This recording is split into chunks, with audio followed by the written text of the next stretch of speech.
I'm Jordan Mailata. How are you, brother? Samoan Australian. Good. Playing the NFL now. Oh, good. Congratulations. Sorry, oh mate, excuse me, mate. Oh my God! What just happened? Guys, I'm never going to wash this hand ever again. I can't dap you up. I'll touch it. I want to touch it. Are you kidding me? Are you kidding me? Wayne Johnson kissed you on the cheek. That was cool.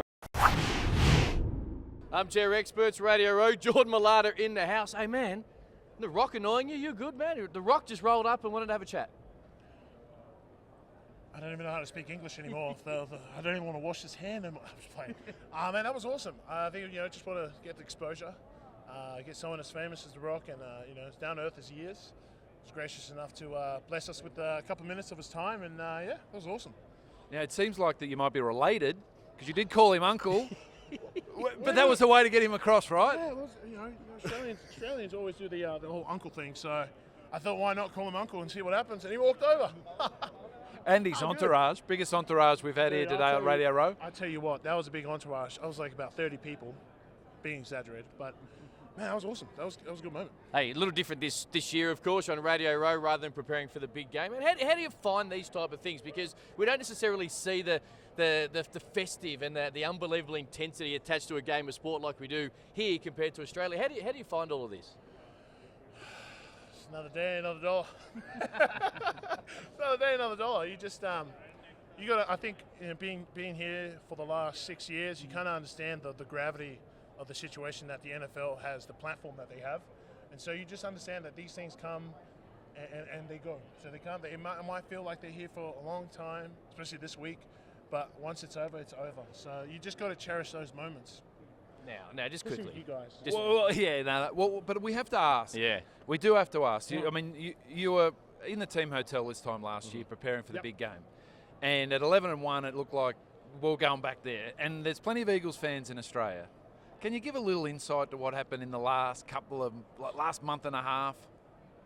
Yeah, I think we just didn't make enough adjustments, and what I mean by that is we weren't. I think we became kind of like a very predictable, team. And when our coaches did put us in those positions, as players, we didn't execute. So it was just kind of just like back and forth the whole year round.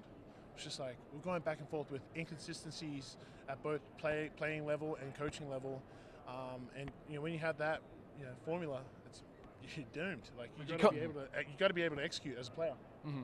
And you're confident though you can turn it around. Big off season, get things back on track, get back to where you want to be. Yeah, it's a new season, man. At the end of every season that you go through, So like, it's again you got to move on. You got to be able to move on, put the past behind you. Hakuna Matata. Yeah. Hey. Lion King said it best. Hakuna Matata. Hey, if the NFL blamed a tush push, will there be a riot in Philadelphia? They probably will. They probably will ban it. I mean, like, it's the most successful play in football history. Yeah. I'd be pretty sad, but I'd be probably pretty relieved because we run it a lot. Sorry, pardon my language. We run it a lot. Because you're so damn good at it. Yeah, we're really good, but it's a cost on the body, man. It's a toll on the body, and as efficient as we are, shoot, I mean, you can ask any of the guys in the line. It hurts. It hurts because it takes a lot of technique, and everyone just thinks you just flopping on the floor. No, man, there's a lot of technique involved, and we talk about it in the room, and that's why we're so successful at it. Hey, I've got to ask, right? Rugby league, the NRL season is going to start here in Vegas. You're the unofficial ambassador, but is there any chance you could sign like a one-game deal and just hit rewind and just maybe suit up for one of these teams when we see the NRL open the season here in Vegas? Oh man, honestly, if I still had the body that I had in rugby league, I'd probably do that. One-day contract. But knowing how the NFL works, probably wouldn't allow me. And so then I have to do a cost-benefit analysis to see, is it really worth it coming back for one game? They've got to do those things now. So it's exciting though, right? It's really exciting. Dude, this is an awesome opportunity to grow the game here in America. Folks don't have to go down under to watch the game now. Down under is coming up and over, so you guys can see it. So, hey, appreciate your time, man. We know you got a million things on. As always, we love what you do, man. We're proud of you. Thank you, man. Trying. Look after yourself. Oh, must be nice.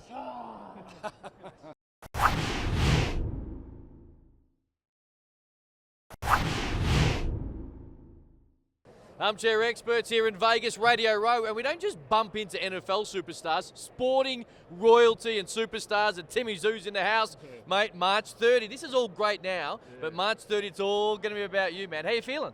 That's where it's at, man. No, everything's good. Everything's going according to plan, and yeah, we're quite excited. Look, I want to know how you find, like, you're in unbelievable shape. You're one of the best boxers. Like, how do you find the stuff away from the ring, like the trash talk and the press conference, which we'll get to in a moment? But how do you find that outside of what you have to do in the ring?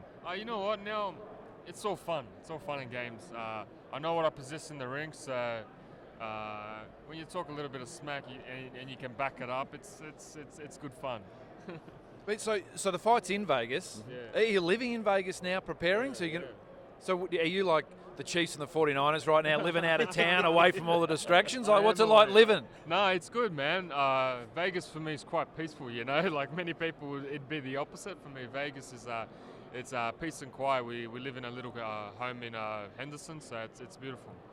So the NFL actually put a gambling ban on the players. Has your team put a bit of ban? Are you allowed to gamble? Are they letting you play? Yeah, before you fight. Like, I mean, just, you know, because the Chiefs and the 49ers aren't allowed to because they think it'll distract you. Has your team done that to you? You're allowed to, you play the tables every now and then? Oh, man, I'm not much of a gambler, but I'll give it a go. Why not? Now, I want you to be accurate here, because in your press conference, which gets a bit chippy, you said you're going to knock him out in less than 12 rounds. I want an actual round you're going to knock him out on. Oh, man, I haven't got to that stage yet, but give me a couple of weeks and I reckon I'll say the exact round prediction. Hey, you're getting excited. Like this is such a big thing for your career. We watch it with interest back in Australia.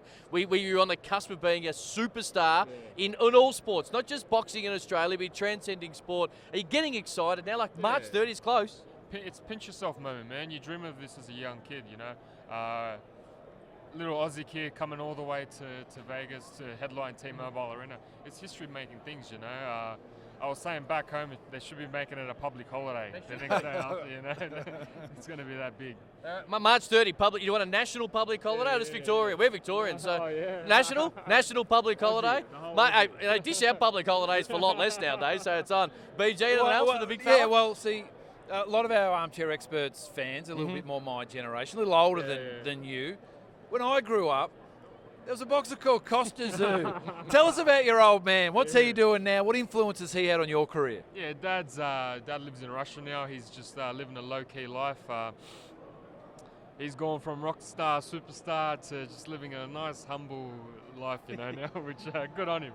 Hey. I love watching him, Is he coming over to watch the fight, though, on March 30? He's planning to. Hopefully we get to see him. It would be good to see him. Hey, just BJ and I verbally fight every single day on the show. Before we let you go, man, we appreciate your time. Just take us through your day of training, because I'm interested. I reckon what you do a day, I do every 4 years, man. Just for the Armchair Experts at home, what's a day of training look for you right now? Yeah, well, when you're in the heat of training camp, which is right now, 7 a.m. I got a session, hour and a half, running, conditioning type stuff. Get back home. Eat. I got a private chef with me that lives with me full time. Eat, have a little rest, get back into it in the gym around 2ish. Again, come back, recover, hot, cold baths, magnesium, all that stuff, and then go to sleep and just repeat. You know.